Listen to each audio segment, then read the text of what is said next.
Hadis Muslim nomor hadis yang ke-8. Saya bacakan sebabnya. An Abi Hafs Umar bin Khattab radhiyallahu taala anhu. Hadis ini disampaikan oleh sahabat mulia, mertua Nabi, Abu Hafs, bapaknya Hafsah, Umar bin Khattab, khalifah yang kedua radhiyallahu taala anhu. Qala, beliau menyampaikan, bainama nahnu julusun 'inda Rasulillah sallallahu alaihi wasallam. Ketika kami sedang bercakap-cakap santai di sisi Rasulullah sallallahu alaihi wasallam. Jadi bersantai pun mencari orang baik. Ini manhaj dalam hadis. Kalau tuan-tuan mencari teman, cari orang baik. Karena orang baik itu walaupun cakap-cakapnya ringan, akan ada kebaikan dari ringannya. Tawanya ada berkahnya, candanya ada berkahnya. Tapi kalau Anda bergaul dengan orang-orang yang kurang baik, jangankan candanya, perbuatan seriusnya pun itu ada dosanya. Jelas ya? Anda mesti bersabar mencari orang baik. Sekarang orang berbuat maksiat pun sabar. Kenapa kita berbuat taat tidak sabar? Sila cek, orang mencuri, sabar dia. Ada 3 pencuri, 1 seniornya, 2 masih junior. Yang ketiga itu masih baru. Orang baru ini mau mencuri motorcycle dia. Begitu mau mencuri, kesulitan dia. Dia cakap pada pimpinannya, bos, susah nih. Kata bosnya, sabarlah, teruskan, sabar. Diminta sabar dia. Di orang maksiat pun masih sabar. Kenapa Anda mau berbuat taat tidak sabar? Ayo bangun malam sabar. Ada orang nonton bola, dia bisa sabar. Kenapa Anda tahajud tidak bisa sabar? Ada orang bermaksiat, sabar. Kenapa Anda taat tidak bisa sabar? Tayyib, bainama nahnu julusun inda Rasulullah sallallahu alaihi wasallam, ittala 'alaina rajulun shadidu bayadhi thiyabi. Nampaklah seorang lelaki pakaiannya putih bersih. Shadidu sawadi sya'ri, rambutnya menghitam rapi tersisir bagus. La yura 'alaihi atharus safari, tak nampak bekas-bekas lelah perjalanan dalam dirinya. Wala ya'rifu minna ahadun, kami tak tahu siapa orang ini. Tak nampak sebelumnya, kami tak kenal siapa orang ini. Masya Allah.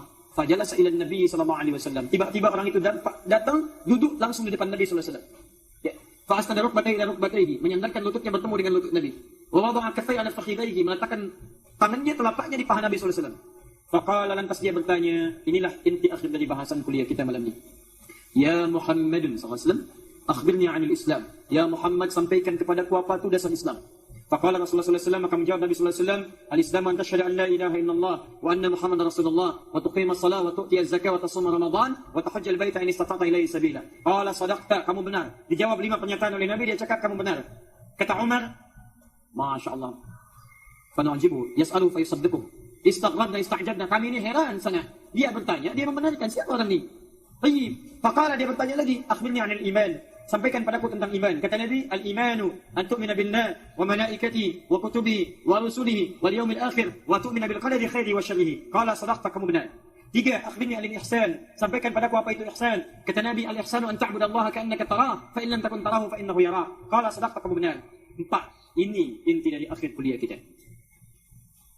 Mata sa'ah. Dia cakap tanya lagi, kapan kiamat terjadi? Akhbirni anis sa'ah. Mata sa'ah. Kata Nabi, mal mas'ulu anha bi'a'lama minas sa'il. Yang ditanya ini tidak lebih tahu daripada yang bertanya. Karena yang bertanya ini malaikat Jibril, menyamar jadi lelaki, bertanya pada Nabi. Kata Nabi, bagaimana malaikat bisa bertanya pada saya? Malaikat kan yang menyampaikan wahyu dari Allah. Yang ditanya itu tidak lebih tahu daripada yang bertanya. Maka malaikat kemudian bertanya kembali untuk mendapatkan informasi dari Nabi, bukan tidak tanya sesungguhnya, tapi ingin mendengar dari Nabi jawaban untuk umatnya. Ini manhaj untuk umatnya. Kata malaikat, fa akhbirni an amaratiha. Sampaikanlah kepadaku apa tanda-tandanya dia akan datang kiamat itu. 1, antalidal amatu rabbataha. Hati-hati. Antalidal amatu rabbataha. Apabila ada budak sudah melahirkan tuannya. Budak melahirkan tuannya. Yang agak berbeza ya. Biasanya tuannya yang mengurus budak, sekarang budak terbalik mengurus tuannya. Kata para ulama hadis, di antara maknanya apabila keadaan-keadaan di bumi ini sudah tertukar. Seharusnya yang baik yang diikuti, yang jelek ditinggalkan. Ma'ruf yang dikerjakan, mungkar dihindari. Mungkar itu dianggap buruk, ma'ruf dianggap baik. Sekarang keadaan mulai tertukar. Yang buruk-buruk itu yang dikerjakan dan dianggap baik. Yang ma'ruf yang baik itu yang ditinggalkan. Dan kalau ada orang berbuat ma'ruf, justru aneh dalam kehidupan. Akan nampak masa itu nanti tertukar. Dulu orang sholat itu yang baik, yang tak sholat itu yang aib. Sekarang orang sholat jadi aneh. Mau kemana tuh? Mau sholat? Ngapain sholat? Allahu Akbar. Yang haji itu yang aneh. Yang berjilbab itu yang aneh. Yang mau baik itu yang aneh.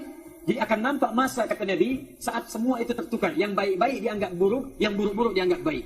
Bahkan nanti akan ada hadis khusus, kata Nabi, seakan-akan berislam itu seperti menggenggam bara nanti. Berat.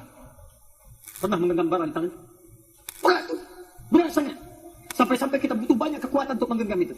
Sehingga Nabi mengatakan akan ada tiba masa ketika menerapkan nilai-nilai Islam itu beratnya seperti memegang bara. Maka kalau anda hadir di masa itu, kalau anda sabar, kata Nabi, anda akan mendapatkan pahala 50 kali lipat dibandingkan sahabat-sahabat masa Nabi dulu. Jadi kalau Abu Bakar radhiyallahu taala anhu salat dapat pahala, Anda hidup di masa itu, Anda salat Anda dapat 50 kali lipat dari salat Abu Bakar radhiyallahu taala anhu. Kapan itu? Jika sudah ada kebaikan tertukar dengan keburukan. Buruk dianggap baik, baik dianggap buruk. Dan ketika Anda mengerjakan kebaikan, mohon maaf, Anda seakan-akan menjadi asing, dicela, dijauhi, bahkan mohon maaf seperti memegang barang. Terjadi masa ini? Belum. Ada orang dihamba mau salat di sini. Siapa tu? Muslim mau kemana? Mau salat. Kemana dia? Masjid tu. Masjid Selangor. Masjid Shah Alam. Ngapain solat? Pengen lempari dia. Ada yang solat ke sini dilempari? Tidak. Belum nampak masa itu. Cuma arah-arah ke sana nampaknya agak terlihat sekarang ni. Orang ni bermaksiat nampaknya seperti biasa. Gandengan tangan tu biasa. Jalan bukan mahram tu biasa. Minum arak tu biasa. Minum khamar tu biasa. Di sementara tempat ada nampak ke arah itu tapi belum meluas. Artinya kiamatnya masih belum dekat lah sekarang ya. InsyaAllah. Tapi tanda-tanda itu mulai nampak di hadapan kita. Apa rumusnya? Ketika Anda mendapat yang seperti itu, saya akhiri kuliah kami malam ini. Kalau Anda dapat yang seperti itu, maka rumusnya kata Nabi, bersabarlah Anda dalam meningkatkan amal soleh. Karena amal soleh itu yang bisa menjaga Anda dari maksiat di masa itu. Karena itu Allah memberikan rahasia dalam Al-Quran, kalau Anda terbiasa menunaikan amal soleh ibadah, maka amal itu akan menjaga Anda dari sumber keburukan-keburukan. Yang paling utama, saya hendak wasiatkan, tolonglah jaga solat dalam kehidupan kita.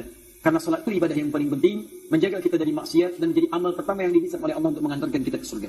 Quran surah ke-29 ayat ke-45. Perhatikan kalimat Qurannya. Utlu ma uhiya ilaika minal kitab wa aqimis salat. Pelajari cara-cara solat, pelajari makna-makna solat. Awas ya, mohon maaf ya, karena kata Al-Quran diisyaratkan ada tu orang banyak solat tapi dia tak nak faham makna solat. Sila, coba dicek ya. Kata Quran, banyak orang mengerjakan solat tapi tidak paham, tidak mengerti apa yang ia baca dan ia kerjakan dalam solatnya. Sila cek. Abu Dawud nomor hadis 666. Kata Nabi, saat seseorang bertakbir Allahu Akbar, maka setan akan bercakap pada mindai. Kata setan, udkur kada, ingat ni. Maka Anda, kata Nabi, akan mengingat apa yang tidak ingin Anda ingat. Ya, saya bagi rahasia ya di antara kita. Kalau Anda belum nak solat, masih begini, itu Anda bisa fokus, khusyuk. Tapi saat Anda bertakbir kata Nabi, Allahu Akbar, maka setan mulai berbisik kepada Anda. Ingat ni ya, ingat ini. Anda tak percaya, sila. Nanti malam tahajud Anda bangun, saat Anda mulai takbir, Anda bisa mengingat apa yang tidak ingin Anda ingat. Bahkan kuliah kita sekarang pun akan Anda ingat. Tadi kata Ustaz Adi, Anda akan mengingat ini. Itu setan, bukan saya itu. Setan. Tak percaya sila. Anda Allahu Akbar, jemurannya belum diangkat. Allahu Akbar, kunci mobil ada di mana? Allahu Akbar, handphone ini belum dijawab. Muncul semua. Bahkan kata Nabi belum selesai hadisnya. Hatta la yash'ural musalli kam raka'atan yusalli. Sampai ada orang solat, dia tak sadar berapa rakaat sedang menunaikan solatnya. Dia tak sadar berapa rakaat sedang menunaikan solatnya. Maaf, subuh itu berapa rakaat? 2 rakaat. Ada orang solat subuh, tak sadar 2 rakaat. Masya Allah, sampai 3 rakaat dia kerjakan. Bangun, berapa rakaat saya ini sekarang? Ada. Nah, bagaimana cara mengatasinya? Ayo belajar, pahami makna solat. Jika kita bertakbir Allahu Akbar, apa maksudnya Allahu Akbar? Abu Bakar bertakbir Allahu Akbar, tangannya bergetar begini. Bergetar. Kata sahabat, kenapa mesti begitu? Kata Abu Bakar, saya takut ketika saya takbir. Saya mengatakan Allahu Akbar, Allah paling agung, paling besar. Tapi saya pernah merasa besar dalam hidup. Saya merasa angkuh dalam kehidupan. Takut saya di hadapan Allah. Bergetar beliau. Kita ini bukan sahabat, Masya Allah. Ya, tapi kadang sedikit samalah. Subuh-subuh kita di luar itu salatnya bergetar pula begini ya. Dingin dia. Kita belajar. Barangkali kita tak nak paham tu apa yang kita baca dalam salat. Nah, kalau Anda paham bacaan salat, kerjakan dengan benar. Kata Al-Quran, lihat, innas salat, sungguh salat yang semacam ni, yang dipahami bacaannya, dimengerti gerakannya, tanha anil fahsya'i wal munkar. Itu yang bisa mencegah 2 sumber keburukan. Jadi kalau ada orang punya sifat yang tak baik, cuma 2 sumbernya. Kalau bukan fahsya, keburukan yang dampak dari syahwat, zina, maaf ya, homoseksual, lesbian, pornografi, pornoaksi, itu fahsya. Ini mustahil ada orang salat, dia bisa berbuat fahsya. Gambar-gambar tak seronok ni, ada gambar di HP tak seronok, itu orang salat tak mungkin lihat. Tak mungkin lihat. Bahkan lisannya istighfar. Dia melihat astagfirullah, dia palingkan gini. Tak ada lisan istighfar, matanya melihat astagfirullah. Astagfirullah, Masya Allah. Orang salat lagi tinggalkan tak? Sama, mungkar. Mungkar itu perbuatan buruk yang diingkari hati. Berdusta itu mungkar, mencuri mungkar, berselisih mungkar, bertengkar mungkar, korupsi mungkar. Dia mustahil ada orang salat berbuat mungkar. Anda ni lepas ni, pergi misalnya besok ni ke kantor. Ada orang sodorkan proyek yang tidak baik. Ya, perbuatan mungkar. Cik, tanda tangan ni, cik bisa dapatkan nanti, inilah, segini. Ya, 30 juta ringgit, Masya Allah. Tawarkan ini. Saya nak maulah. Kenapa? Tangan ini dipakai tahiyat. Awak malu tangan dipakai tahiyat dibuat maksiat. Ini mustahil jari telunjuk orang tahiyat. Asyhadu an la ilaha illallah. Mustahil jemari orang tahiyat bisa dipakai maksiat. Awak tak mau? Malu sama Allah. Telunjuk tahiyat tak mau dipakai untuk maksiat. Awak naikkanlah 1 miliar ringgit. 1 miliar ringgit. Masya Allah. Sebentarlah, awak istikharah dulu. Istikharah. Tidak ada. Ya, tidak ada istikharah. Tak ada apapun. Dia tinggalkan. Ini maksiat. Selesai. Jadi kalau kita dekat dengan Allah, salat kita baik, kita akan dijaga dari perbuatan semacam itu. Sekalipun nanti kita akan hidup di akhir masa, insya Allah semua hal itu membuat kita teguh dalam ibadah, dikuatkan oleh Allah Subhanahu wa taala.